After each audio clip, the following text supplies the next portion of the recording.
Tonight, a massive recycling fire in Phoenix this weekend is raising a lot of questions.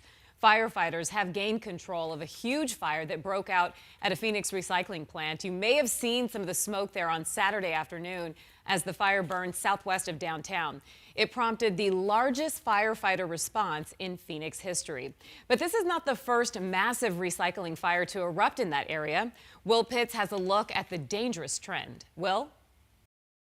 3 days later, and Phoenix Fire is still out here doing what they unfortunately know how to do all too well: clean up after an industrial fire. Firefighters poured so much water on this fire that it's still running down the street 3 days later.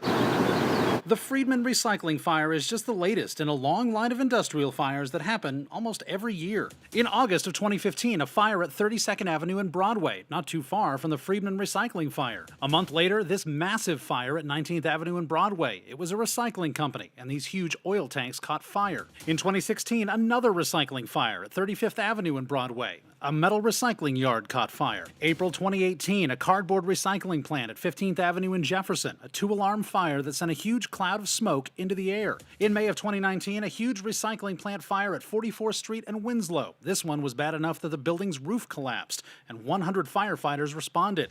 In June of last year, near I-17 and Buckeye, a pile of recycling materials caught fire.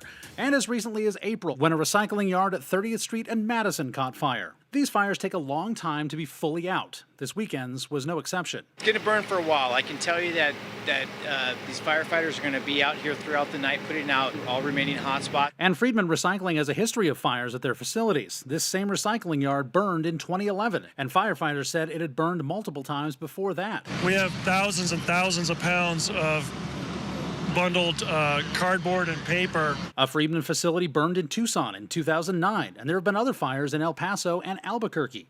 Freedman Recycling refused to answer any questions about those fires, instead sending a statement saying they're grateful no one was hurt and they're still open for business. Phoenix Fire says they don't know what caused this latest fire yet. William Pitts, 12 News. Well, thanks.